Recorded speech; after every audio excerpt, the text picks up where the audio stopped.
দাম দাম 3-4টা করে ইটা পড়লো। ডালিলা পড়া শুরু করছি, এইটাই বড় শেষ। আল্লাহর উপরে ভরসা করে আছে। ঢাকা শহর 50% ভবনে কর্তৃপক্ষের অনুমোদন নাই। দুর্যোগ ব্যবস্থাপনায় আপনারা তো একটা সেল কথা বলতে পারবো। ওর তো শুনি শুধু, বাস্তবতা তো কিছু দেখিনি। এই দেশে এটি করে কোনো লাভ নাই।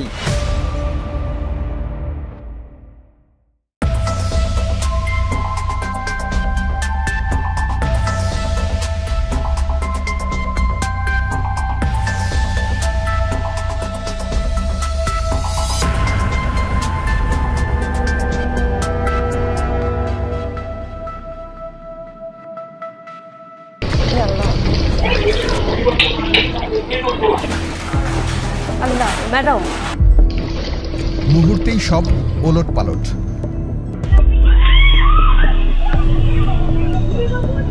বাঁচার চেষ্টায় হুড়োহুড়ি।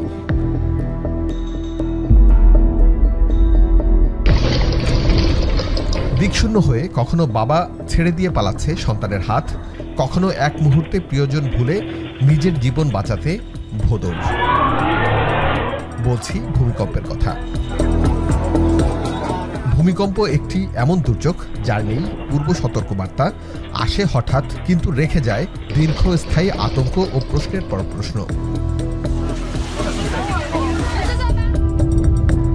মূলত কম্পনের মাত্রা, ঝাঁকুনির স্থায়িত্ব, অবস্থান, উৎসের গভীরতা ও জনবসতির ঘনত্বের উপর নির্ভর করে ভূমিকম্পের ভয়াবহতা।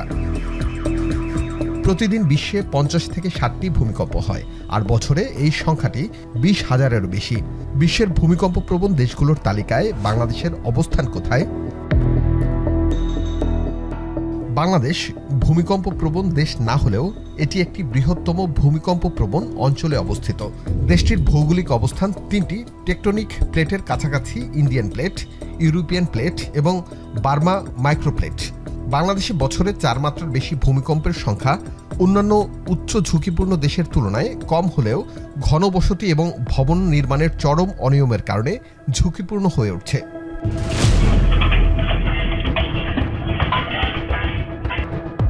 21 নভেম্বর সকাল 9টা 38 মিনিট 5.7 মাত্রার ভূমিকম্পে কেঁপে ওঠে পুরো দেশ।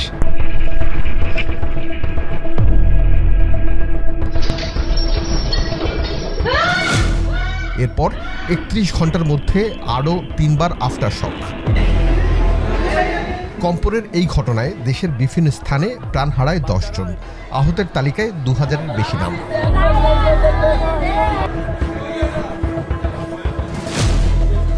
ভূমিকম্পে ভবন ধস হয়নি, ভূমিকম্পের মাত্রাও তো বেশি ছিল না, তাহলে কেন প্রাণ হারাতে হলো এসব মানুষদের?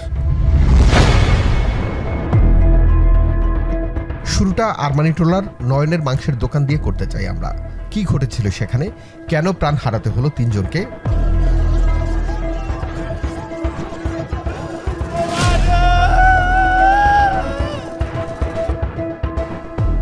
আটতলা ভবনের ছাদের বাউন্ডারি ওয়ালের ইট পড়ে নিহত হয়েছেন বাবা ছেলে ও মেডিকেল কলেজের এক শিক্ষার্থী। এবার নরসিংদীর বাবা ছেলের মৃত্যুর ঘটনা জানব। নির্মাণাধীন ভবনের ইট পড়ে নিহত হন তারা, আহত হন আরো 2 জন। দুর্ঘটনা নরসিংদীতে ঘটলেও বাবা ছেলের কবর দেয়া হয়েছে কিশোরগঞ্জের পাকুন্দিয়া পৌরসভার উত্তরপাড়ায়। টিম এখন যেতে চায় সেখানে। সেখানে এসেই দেখা হয় নিহতের পরিবারের এক সদস্যের সাথে। তিনি জানালেন সেদিনের সেই ঘটনা। ভূমিকম্প হইতেছে তো, এই জন্য বাইরে যে উপর তুললে 6তলা ভবনে বলে ছিল, ইট ভাঙিয়ে তারা যে সানসেটের উপরে পড়ছে, পরে পরে আমার বাইক না উপরে জামাই এর উপরে পড়ছে আর কি। মগজটা আপনার বাইরে স্কুলে যে সাথে যে বেড়া ছিল আমি ছিলাম নাকি, ওরা বললো যে বিল্ডিং এর যে পইরে গেছে এখানে স্পট ডেট। আমরা নিহতের কবর ঘুরে দেখতে চাই। পাকুন্দিয়ার উত্তরপাড়ায় এভাবেই নিশ্চিন্তে ঘুমিয়ে আছে বাবা ছেলে। 21 নভেম্বর সকালে নরসিংদীতে মাথায় ইট পড়ে নিহত হন এই 2 জন। এই অপমৃত্যুর দায় কার? আমাদের দেখে ছুটে আসলো স্থানীয়রা। কবর জিয়ারত শেষে কথা হয় স্থানীয় কমিশনারের সাথে, জানায় খোঁজ খবর রেখেছে সরকার, কিছু আর্থিক অনুদানও পেয়েছে। তবে এই অপমৃত্যুর দায় এড়াতে পারে না কেউ। সরকারকে আমি বলবো অন্তত তার ফ্যামিলিটার দিকে, তার যে বাচ্চা আছে ফ্যামিলিটা আছে, যাতে নজর দেয় এবং কিছু সহযোগিতা করার জন্য আমি বলবো। বাড়ির উঠানে কথা হয় ছোট ভাইয়ের সাথে, জানায় হঠাৎ হারিয়ে যাওয়া প্রিয়জনের সেদিনের সেই ভয়াবহ স্মৃতির কথা। আমরা আসলে অন দ্য স্পটে ছিলাম না, আমি ছিলাম এখানে, আমি আমার ভাবি, আমরা ওই ঘটনার শোনার পরে আমরা একটা সিএনজি রিজার্ভ করে আমরা ইয়াতে যাই, নরসিংদীর উদ্দেশ্যে যাই। আমরা রাস্তায় শুনতে পাই বাতিজা মারা গেছে, আর ভাই এনআইসিইউ ছিল। আমরা অনেকে জীবিত পাই, কিছুক্ষণ পরে ওইখানে আমার ভাইকেও মৃত ঘোষণা করে। আমার যে বড় বাতিজিটা আছে সে এখনও পুরোপুরি সুস্থ হয় না, সে এখনও ট্রমাটাইজড আছে, সেও মাথায় গুরুতর আহত। এবার গন্তব্য আবারও ঢাকার পথে। ওয়ার্ল্ড আরবানাইজেশন প্রসপেক্টাস 2025-এর পাওয়া তথ্য বলছে বিশ্বের এখন দ্বিতীয় জনবহুল শহর এই ঢাকা। বর্তমানে ঢাকায় 3,66,00,000 লোকের বাস। এই বিপুল পরিমাণ মানুষের শহরে কনক্রিটের আস্তর কার মাথায় কখন ভেঙে পড়ে সে নিশ্চয়তা কেউ দিতে পারে না। আতঙ্কের ভিতরেই ছিলাম, মানে কেমন জানি একটা ঘুমের তুলছি তো ওই টাইমে, ঘুমের তুলতে ওয়াশরুমে গেলাম, তারপরে দেখলাম যে এরকম বিল্ডিং কাঁপতেছে, মানে অনেক একটা আতঙ্কের ভিতরে। আমার বাচ্চারা কান্নাকাটি করতেছে, দৌড়িয়ে ধরলাম। সরকার বড় বড় প্রজেক্ট নিচ্ছে এই ভূমিকম্প প্রতিরোধে, কোনো প্রজেক্ট প্রজেক্ট তো শুনি শুধু, বাস্তবতা তো কিছু দেখি না। কেউ ছাদের উপরে চলে গেছে, কেউ নিচে চলে গেছে, কেউ কান্নাকাটা করতেছে, কেউ সুরা পড়তেছে। আপনার কি কোনো নাম্বার জানা আছে? না না আপনাকে রেস্কিউ করে নিয়ে না না না জানা নেই, জানা নেই। আমরা নিরাপদে নাই, আমরা আল্লাহর উপরে ভরসা করে আছি। এই দেশে এদিকে কোনো লাভ নাই, শুধু আমরা শুনতে পারবো আর বাস্তবে কিছু দেখতে পারবো না। লীলা পড়া শুরু করছি, এইটাই মনে হচ্ছে শেষ একটা অবস্থা। প্রকল্প শুধু পাস করলে হবে না, এই প্রকল্পের টাকাটা যথাযথ জায়গায় যদি ব্যয় করতে পারে তাইলে এই সুফল জনগণ পাবে, দেশ পাবে এবং আমাদের দেশ উন্নতির দিকে এগিয়ে যাবে। 7 দিন বন্ধ দিলাম, কিন্তু 7 দিন পর যে ভূমিকম্প হবে না তা তো আর আমরা হবে কিনা সে বিষয়ে তো আমরা জানি না। বিশ্ববিদ্যালয়ের প্রশাসন যে সকল বিল্ডিংগুলো রয়েছে সেগুলো বুয়েট দ্বারা টেস্ট করে এবং শিক্ষার্থীরা কোথায় তাদের নিয়মিত ক্লাস করবেন, পরীক্ষা অংশগ্রহণ করবেন এবং শিক্ষার্থীদের মেয়েদের যে একটি হল রয়েছে সেখানেও চেক করতে হবে। তো আমি মনে করছি বিশ্ববিদ্যালয় প্রশাসনকে তাদের নিজ উদ্যোগে এই কাজগুলো করতে হবে। এক জরিপে দেখা গেছে 2001 থেকে 2017 পর্যন্ত 17 বছরে দেশে কমপক্ষে 600টি ভূমিকম্প হয়েছে। এই সময়কালে 4.0 বা এর বেশি মাত্রার ভূমিকম্পের সংখ্যা বছরে 4 থেকে 8টি, বেশিরভাগই মাইক্রো বা মৃদু মাত্রার। ভূমিকম্প বিশেষজ্ঞরা দাবি করছে দেশে বড় ধরনের ভূমিকম্প হওয়ার সম্ভাবনা রয়েছে। এই দাবি 2015 সালে নেপালে বড় ভূমিকম্প হওয়ার পরেই জোরে সোরে ওঠে বিভিন্ন মাধ্যম থেকে। যেহেতু ভূমিকম্পের পূর্ব সংকেত নেই, সেহেতু দুর্যোগ ব্যবস্থাপনা ও ঝুঁকিপূর্ণ ভবন শনাক্তের তাগিদ ওঠে বিভিন্ন মাধ্যম থেকে। শুরু হয় প্রকল্পের ঘানি। 2015 সালের পর থেকে এখন পর্যন্ত প্রায় 4,000 কোটি টাকার ভূমিকম্প ও অন্যান্য দুর্যোগ ব্যবস্থাপনা ও প্রস্তুতি প্রকল্প হাতে নেয় সরকার। শুরুতে 2015-16 অর্থ বছরে ভূমিকম্পে ক্ষতিগ্রস্ত মানুষের খোলা জায়গায় আশ্রয় দেওয়ার জন্য বাজেট বরাদ্দ হয় 100,86,00,000 টাকা।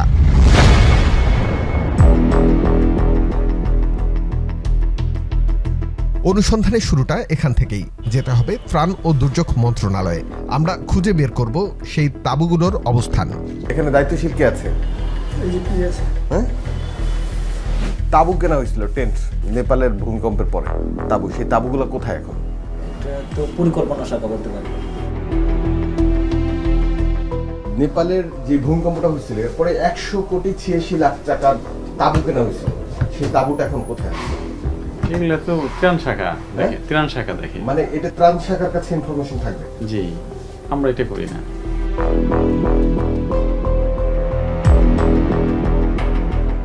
এ টেবিল ও টেবিল ঘুরে ত্রাণ সেকশনে আমরা খোঁজ শুরু করি তাঁবুর ক্রয় প্রক্রিয়ার।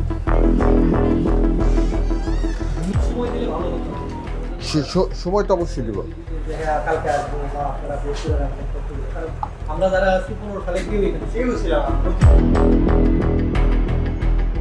ফাইলের উপরে পড়েছে ধুলোর আস্তর। দুজন মিলে চলছে তাঁবুর হদিস বের করার চেষ্টা। শেষমেশ পাওয়া গেল তাঁবু কেনার তথ্য। 2015 ও 2016 সালে 5টি লটে টেন্ডার করে কেনা হয়েছে এই তাঁবু। 5টা লটে 20 কোটি টাকা হতে পারে, 100 কোটি টাকার 100 কোটি 86 লাখ টাকার তাঁবু কেনা হয়েছে।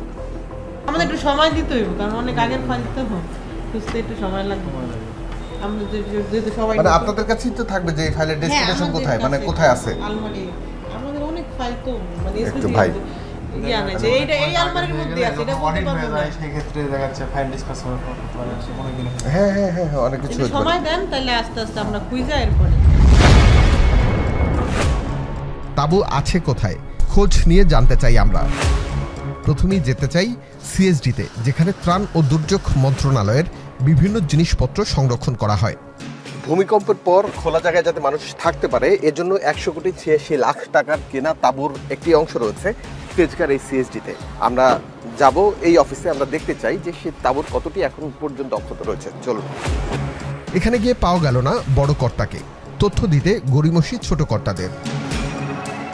আমরা একটু তাঁবুগুলো একটু দেখতে চাই। জাস্ট কতগুলো তাঁবু আপনার কাছে আছে? এটা তো কর্মকর্তা না আসলে তো দেখানো যায় না। আচ্ছা আমি ফোন দেই। পরে ফোন ধরিয়ে দেওয়া হয় দায়িত্বরত কর্মকর্তাকে। তিনি জানান কিছু কাজের জন্য অফিসের বাইরে আছে। স্যার কথা বলতে চাচ্ছে উনি একটু। 15-16 সালে একটা বড় লটে তাঁবু কেনা হয়েছিল 100 কোটি 86 লাখ টাকা, ঠিক আছে? এই তাঁবুগুলো তো প্রাথমিকভাবে আপনাদের এখানে আসার কথা। যা কিছু আপনাকে আমাকে এডভাইস দিতে হবে। না সেটা ঠিক আছে। আপনার এখানে তাঁবু আছে কত পিস? আমার এখানে কত পিস 300 থাকতে পারে। 500 সেটে আছে। মানে একটু দেখি না, আমরা আমাদের তো দেখতে সমস্যা নেই। যদিও অফিস সহকারী বলছে ভিন্ন কথা। তিনি জানালেন এখানে 500 পিস তাঁবু মজুদ আছে। ভূমিকম্পের পর খোলা জায়গায় থাকার জন্য কেনা তাঁবুর মাত্র 500 পিস রয়েছে ঢাকাতে। 100 কোটি 86 লাখ টাকার বাকি তাঁবু গেল কই? আমরা যখন এখানে স্টক শেষ হয়ে গেছে, হ্যাঁ আমার এটা জানা না। আপনি এখানে কত বছর? আপনি তো 10-15 বছর মনে হয়। হ্যাঁ তাহলে ওই সময় আপনার মনে নেই যে নেপালে ভূমিকম্পের পর একটা বড় লটে তাঁবু কিনছিল? 500 সেট আছে। 500 সেট 500 দের রিসেন্টলি আর যায়নি কত। এই গুদামে তো আছে নাকি? হ্যাঁ গুদামে আছে। আমাদের হাতে একটা তালিকা এসেছে যেখানে রাজধানী সহ দেশের 21 স্থানে এই তাঁবু থাকার কথা। আমরা সহকর্মীদের মাধ্যমে সেখানে যোগাযোগ করার চেষ্টা করব, জানব ভূমিকম্পের প্রস্তুতির জন্য কেনা তাঁবুর অবস্থা। অবহেলা আর অযত্নে অধিকাংশ তাঁবু ব্যবহার অনুপযোগী। আমাদের তো একটা তাঁবুর লিস্ট আছে, আমি আপনাদের দেখাই। মজুদের একটা এইখানে যেমন এই যে তাঁবুরিয়া, মানে আমাদের এখন 12,797 পিস তাঁবু আছে। এই জায়গায় আছে, যেমন তেজগাঁও এখন 500 আছে, তারপরে যে চট্টগ্রামে এত আছে, খুলনা আছে এত। বিভিন্ন এরপর কি আর তাঁবু কেনা হয় না? আগে কিনা হয়েছে, তারপর কোন তাঁবু কেনা? এরপরে তাঁবু প্রত্যেকবারে টেন্ডার হয়, কিন্তু স্পেসিফিকেশন মিলে না, পরে আর কিনতে পারে না। কাগজে কলমে নথিতে তাঁবু আছে 12,797 পিস। হ্যাঁ এই তাঁবু কি ওই 2015 সালের ওই বড় আগে থেকে শুরু থেকে, মানে এখন আমাদের জেলা উপজেলা কেন্দ্রীয় আঞ্চলিক ত্রাণ সব মিললে আমাদের এটা। তাঁবুর খোঁজ নিতেই আমাদের সামনে আসে আরেকটি প্রকল্প, যেটির নাম ইউআরপি। প্রায় 2000 কোটি টাকা ব্যয়ে করা এই প্রকল্পের মূল উদ্দেশ্য ছিল ভূমিকম্প পরবর্তী উদ্ধার তৎপরতা ও পূর্ব প্রস্তুতি। মূলত ভলান্টিয়ার তৈরি, উদ্ধার তৎপরতার জন্য যন্ত্রপাতি ক্রয়, নতুন ও পুরাতন ভবনের ভূমিকম্প প্রতিরোধের সক্ষমতা যাচাই, ভূমিকম্প পরবর্তী আশ্রয়স্থল নির্মাণ, ডেড বডি ম্যানেজমেন্ট ও ইমার্জেন্সি অপারেশন সেন্টার নির্মাণ ছিল এই প্রকল্পের মূল কাজ। মূলত ত্রাণ ও দুর্যোগ মন্ত্রণালয়, 3টি সিটি কর্পোরেশন, রাজুক ও ফায়ার সার্ভিস এই কাজগুলো করার জন্য অর্থ বরাদ্দ পায়। ইতিমধ্যেই প্রকল্পের কাজ পুরোপুরি শেষ হয়ে গিয়েছে, খরচ হয়েছে সব অর্থ। এই ইউআরপি প্রজেক্টের আওতায় টেডের অধীন এই প্রশিক্ষণগুলো অত্যন্ত কার্যকরভাবে হয়েছে বলে আমি মনে করি। ইউএনডিপির কারিগরি সহায়তায় আমাদের এই প্রশিক্ষণের কার্যক্রম অত্যন্ত সফলভাবে সম্পন্ন হয়েছে। বিশ্ব ব্যাংকের ঋণের টাকায় খরচ করা অর্থে দুর্যোগ ব্যবস্থাপনার কেমন প্রস্তুতি নিয়েছে বাংলাদেশ, সে বিষয়টি খতিয়ে দেখতে আমরা যেতে চাই ঢাকার উত্তর সিটি কর্পোরেশনে। ভূমিকম্পের প্রস্তুতির জন্য 3 সিটি কর্পোরেশন 750 কোটি টাকা খরচ করেছে। কি কাজে আসবে দেশের জনগণের, সেটি খতিয়ে দেখতে চাই আমরা।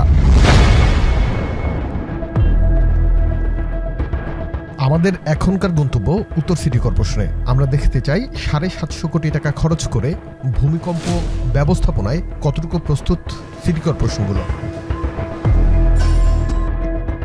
ঢাকা উত্তর সিটি কর্পোরেশনের দুর্যোগ ব্যবস্থাপনায়ের অফিসের মধ্যেই এই এমার্জেন্সি অপারেশন সেন্টার। আমরা সেখানে গিয়ে দেখতে চাই এমার্জেন্সি অপারেশন সেন্টারের অবস্থা। এই এমার্জেন্সি অপারেশন সেন্টার কেউ আছে ভেতরে? না, ভেতরে কেউ আছে? অফিসে গিয়ে দেখা গেল তালাবদ্ধ ইমার্জেন্সি অপারেশন সেন্টার, অথচ এটি 24 ঘন্টা খোলা থাকার কথা ছিল। এটা কি ভাই সবসময় তালাবদ্ধ থাকে ইউসি? না না, তাহলে এখানে কর্মরত কি ইউসির দায়িত্ব কে? ইউসি দায়িত্বে সার্জাস। কোন স্যাররা? এই সিস্টেম ইউসিটা কি সবসময় বন্ধ থাকে? এমার্জেন্সি অপারেশন সেন্টারটা?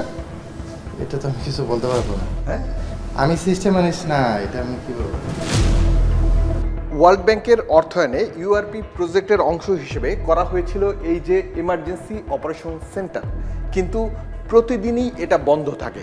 তাহলে যদি বড় ধরনের দুর্ঘটনা হয় অথবা ভূমিকম্প হয়, সেক্ষেত্রে এখান থেকে কোনো কার্যক্রম পরিচালনা করা আদতে সম্ভব না।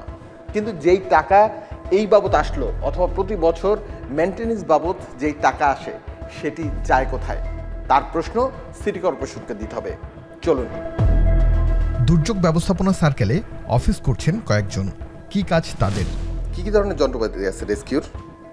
রেস্কিউ আমাদের কিছু নাই, কিন্তু যেগুলা মানে ইউআরপি থেকে সম্ভবত কিনছে, সেটা আমরা ফায়ার সার্ভিসকে দিয়ে দিয়েছি। মানে যদি বড় ধরনের ভূমিকম্প হয় দক্ষিণ সিটি কর্পোরেশন, উত্তর সিটি কর্পোরেশন ভাইয়ে পড়ে, তাহলে সেক্ষেত্রে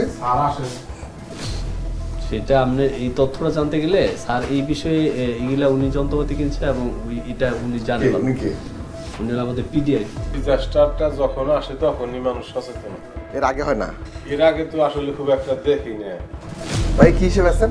আমি উপসহকারী প্রকৌশলী হিসেবে আছি। তাদের সাথে কথা বলে জানা গেল গাছ লাগানো, পার্কের সৌন্দর্য বর্ধন ও পাবলিক টয়লেট বানানো এই সার্কেলের প্রধান কাজ।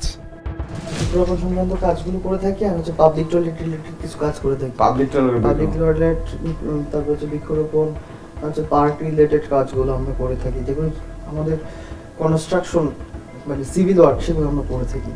আপনার যে বিষয়টা জানার বিষয় যে জানতে চাচ্ছেন ডিজাস্টার ম্যানেজমেন্ট, এটা আপনি আমাদের পিডি স্যার আছেন, আমরা এই সার্কেলের প্রধানের সাথে একটু কথা বলতে চাই। প্রতি বছরে বরাদ্দের টাকা যায় কোথায় আমরা জানতে চাই তার কাছে। দুর্যোগ ব্যবস্থাপনায় আপনারা তো একটা আমি ভাই আমি কথা বলতে পারবো। কেন? আমি কথা বলার জন্য ইন্টারেক্টেড না। আপনি প্রফেসরের সঙ্গে কথা বলেন, উনি কথা বলেন। যেখানে তথ্য দিয়ে সহযোগিতা করার কথা আমাদের, সেখানে কোনো তথ্যই দিতে নারাজ এই ব্যক্তি। আপনার এই সেল দিয়ে উত্তর সিটি কর্পোরেশনের দুর্যোগ ব্যবস্থাপনা দপ্তরে কথা বলেন। পিআর দপ্তর তো আমরা কথা বলবো না। তাহলে আমি সরি। মানে কি কারণে? আমাদের হলো একজন স্পোকম্যান থাকে, উনি সেটা তো স্পোক পারসন থাকবে। আপনার এই ব্যবস্থাপনার কি অবস্থা সেটা বলতে পারবেন না? না, এটা আপনার যা যা জানা দরকার সুন্দরভাবে এটা লিখিত দেন, আমার কার্ড নিয়ে যান, আমার হোয়াটসঅ্যাপে দিন, আমি প্রস্তুতি নিয়ে আপনার। উত্তর সিটি কর্পোরেশনের ডিজাস্টার ম্যানেজমেন্ট সেল এটি। শুধুমাত্র গাছ লাগানো, পাবলিক টয়লেট এবং পার্কের কিছু উন্নয়ন কর্মকাণ্ডের বাইরে এদের নেই দৃশ্যমান কোনো কর্মকাণ্ড। অথচ প্রতি বছর দেশি এবং বিদেশি হাজার হাজার কোটি টাকার বরাদ্দ আসে এই সেলে। টাকা যায় কোথায়? এবার আমাদের যেতে হবে দক্ষিণ সিটি কর্পোরেশনে। আমরা জানবো সেখানকার অবস্থা কি। চলুন। এবার আমাদের গন্তব্য দক্ষিণ সিটি কর্পোরেশনে। আমরা দেখতে চাই সেখানকার দুর্যোগ ম্যানেজমেন্টের অবস্থা। দুর্যোগ ব্যবস্থাপনায় শত শত কোটি টাকা খরচ করা হলেও বেহাল দশা ঢাকা উত্তর সিটি কর্পোরেশনের দুর্যোগ ব্যবস্থাপনা সার্কেলের। আমরা এসেছি দক্ষিণ সিটি কর্পোরেশনে। আমরা দেখতে চাই এখানকার অবস্থা কি। চলুন। দক্ষিণ সিটি কর্পোরেশনে খোলা পাওয়া গেল ইমার্জেন্সি অপারেশন সেন্টার। এটি এমার্জেন্সি অপারেশন সেন্টার। আমরা ভিতরে ঢুকতে চাই এবং দেখব যে কি ধরনের কার্যক্রম পরিচালিত হচ্ছে এখানে। একজন দক্ষ কর্মী দিয়ে চলছে ইমার্জেন্সি অপারেশন সেন্টারের কাজ, অথচ এখানে দুর্যোগ মোকাবেলায় বিশেষজ্ঞ টিম থাকার কথা, যারা সপ্তাহের 7 দিন 24 ঘন্টা কাজ করবেন। আপনার কয়জন জনবল আছেন এখানে? এখানে আমরা এই সময় আছি 3 জন। দুর্যোগ ব্যবস্থাপনা সার্কেল থাকার কথা না একটা আছে। এখন এটা তো আমাদের শুধু জাস্ট ছোটখাটো পরিসর দেখানোর জন্য, বসার জন্য, খেয়াল রাখার জন্য। এখানে কতগুলো ফোন আছে? এগুলো শুধু জাস্ট এগুলো কোনো কার্যক্রম না। এগুলো কোনো স্কিম নেই, কার্যকর নাই। মানে এগুলা কার্যকর না, একটাও কার্যকর না, মানে শুধু আছে শো, শুধু এমনি আছে এটা। মানে এটা কেন কিনছে তাইলে, কার্যকর না? তো স্যারই বলতে পারবে এটা। তো এই যে আমাদের যেমন জুমার কখন কি হচ্ছে উনি এগুলো দেখতেছেন, বা যে ভূমিকম্পটা কখন কোন সময় হচ্ছে। আপনি কোন ক্লাস পর্যন্ত পড়ালেখা করছেন? আমি বিএ পর্যন্ত। বিএ পর্যন্ত কোথা থেকে? আর্মিটলা স্কুল এবং কবি নজরুল সরকারি কলেজ। এই এক্সপার্ট তো আপনি না। হ্যাঁ না, আপনি কি এই কমেন্ট করতে পারেন কখন আসবে কখন? না না না, একজন তো দায়িত্বশীল কর্মকর্তা থাকার কথা। হ্যাঁ, তারপর হলো যে বেশ কয়েকজন স্টাফ থাকার কথা এর জন্য। ভাই আপনি একজন বাংলাদেশের নাগরিক হিসেবে বলেন, এই যে টাকা তো আপনার পরিশোধ করা লাগতেছে না? অবশ্যই। মানে শুধুমাত্র রেড চিহ্ন, ব্লু চিহ্ন, বায়ু দূষণ, ঝড়, ঝঞ্ঝাট, এভরিথিং এইগুলো আপনারা সব জানতে পারবেন, জানতে পারবেন ইনফরমেশন। কিন্তু এর জন্য তো আপনার একাডেমিক কোনো সার্টিফিকেট আছে? অ্যাকচুয়ালি যে একাডেমিক সার্টিফিকেট কোনো ট্রেনিং কোর্স কোথাও কিছু করেছেন? মানে মোটামুটি ট্রেনিংটা করছে এখানে, যে আমাদের স্যাররা করেছেন। মানে আপনার স্যারও কি একাডেমিক ভাবে এক্সপার্ট না? আমলা? না না না, অবশ্যই আমলা না?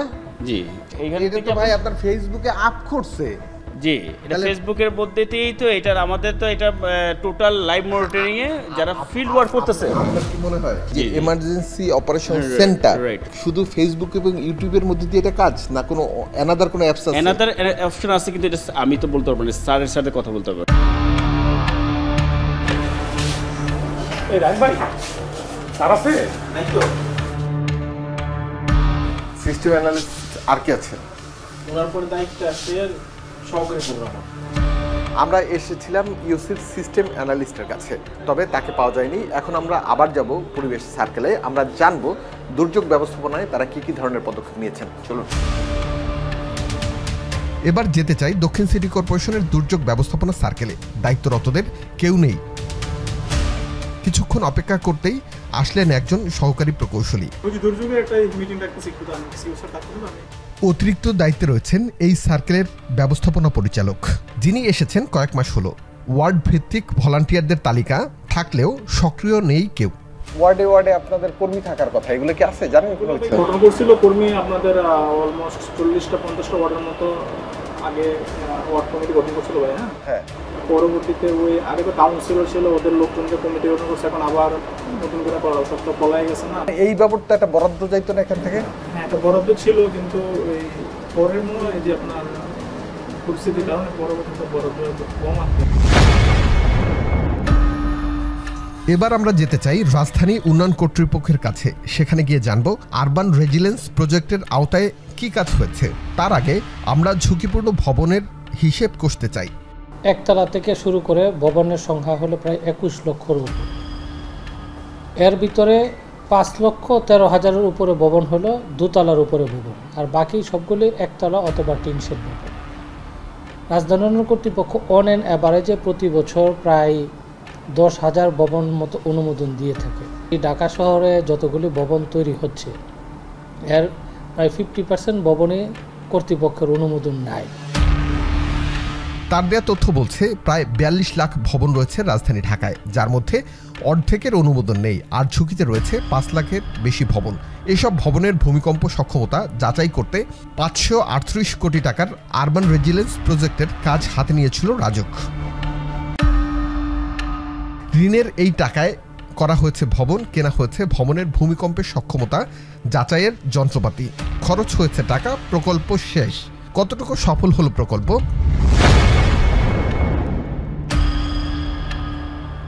আরবান বিল্ডিং অ্যাসেসমেন্টের যে যন্ত্রপাতিগুলো সেগুলো কি আরবানের? আপনি কি হিসেবে আছেন এখানকার? আমি মেকানিক। মেকানিক না? তাহলে আপনি তো জানেন আসলে কয়টা ভালো আছে জায়গার মধ্যে? আছে মোটামুটি গাড়ি আছে ভালোই, অনেক কাজ করছে তো গাড়ি। ওই যে কাজ করে ওই যে পূর্বাঞ্চল প্রজেক্টে কাজ করছে, ইয়াতে কাজ করছে। বর্তমানে কোনো প্রজেক্টে কাজ নাই এই গাড়ি। বর্তমানে আমরা এই এরিয়া উচ্ছেদ অভিযান করি, আর বাকিগুলো ভিতরে। দেশে বড় ধরনের দুর্ঘটনা হলে রাজুকের এই যে যন্ত্রপাতিগুলো দেখছেন এগুলোই কিন্তু কাজে আসবে। তবে এই যন্ত্রপাতির মধ্যে অধিকাংশই নষ্ট হয়ে পড়ে আছে।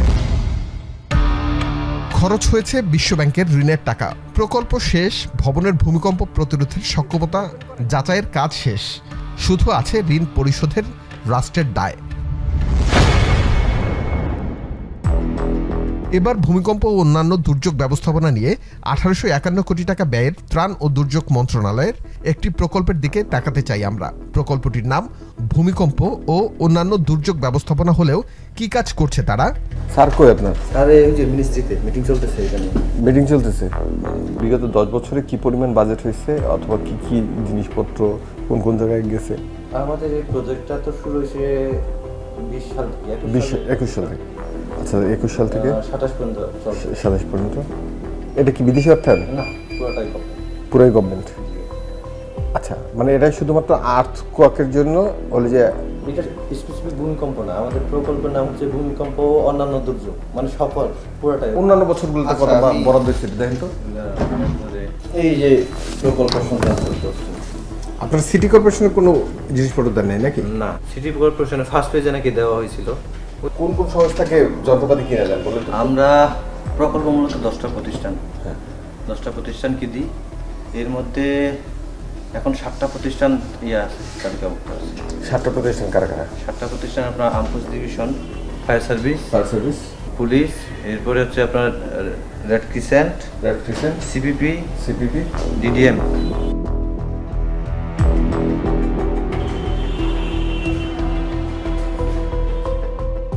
পরপর দুদিন গিয়েও পাওয়া গেল না ব্যবস্থাপনা পরিচালককে। সভা সেমিনারে যোগ দিতেই বেশি ব্যস্ত প্রকল্প পরিচালক। দাদা আজকেও নাই? না, আজকেও নাই, মিটিং। প্রকল্পের টাকা খরচ হয় কোন খাতে তাও জানা গেল এখান থেকে। অনেক কিছু তো কিনতেছেন, ওয়্যারলেস রেডিও, ভিডিও। জনবল প্রস্তুতের ক্ষেত্রে আপনাদের করণীয় কোনো প্রজেক্ট নাই নাকি? না, শুধুমাত্র ইকুইপমেন্ট কেন্দ্রিকে আপনারা হাঁটতেছেন। এত এত প্রকল্প নেওয়া হয়েছে, খরচ হয়েছে হাজার হাজার কোটি টাকা। কি লাভ হয়েছে বাংলাদেশের? ভূমিকম্প পরবর্তী ব্যবস্থাপনায় কতটুকু সক্ষমতা অর্জন করেছে দেশ? দুর্যোগ মিনিস্ট্রি কিন্তু এটার আসে অর্থ বরাদ্দ, তাদের ওয়ার্ল্ড ব্যাংক থেকে প্রচুর পরিমাণ আসে। প্রত্যেকটা ওয়ার্ডে কিন্তু ভলান্টিয়ার তৈরি করা, কারণ সিটি কর্পোরেশন হলে ডিজাস্টারের কিন্তু কমান্ডার, তার আন্ডারে কিন্তু ফায়ার বলেন, আর্মি বলেন, সবাই যায় কিন্তু কাজ করবে। অনেক কিছুই আছে, রিসোর্স আছে, যেগুলো যদি এখনও যদি কাজে না লাগাইতে পারি তাহলে আর চেয়ে অসহায়তা আমাদের হবে না। গভর্নমেন্টের রেগুলেটরি বডি আছে, রেগুলেটরি বডিগুলোর ভিতরে কোলাবোরেশন অ্যান্ড কোঅর্ডিনেশন খুব কম। 2022-এর আগে যে বিল্ডিংগুলো হলো তাহলে তাদের কি কন্ডিশন, তো এটা অ্যাসেসমেন্ট করার জন্য বিভিন্ন রকম কিন্তু আপনার এখানে কিন্তু প্রজেক্ট নেওয়া হয়েছে। সে প্রজেক্টগুলোর উত্তর কিন্তু রাজুকি দিতে পারবে যে আসলে কোন পর্যায়ে কি। অপরিকল্পিত নগরায়নের ফলে দেশকে চোখ রাগাচ্ছে ভূমিকম্প। হলিউডের এই প্রকল্পে পকেট ভরেছে অনেকে, তবে বাস্তবতায় সক্ষমতার জায়গা তৈরি হয়নি খুব একটা। দক্ষ জনবল ও সঠিক ব্যয়ের ধারাবাহিকতা না থাকলে ভুগবে বাংলাদেশ। জীবন দিয়ে রাষ্ট্রের দায় নিতে হবে জনগণকে। এমন অনেক ঘটনার পেছনের ঘটনা তুলে আনতে কাজ করছে টিম এখন। আপনার পাশে ঘটে যাওয়া ঘটনা কেঁচো খুঁড়তে টিমকে জানিয়ে পাশে থাকুন। আস্থা রাখুন, দুর্নীতির বিরুদ্ধে আপনার দেয়া তথ্য বদলে দেবে বাংলাদেশকে।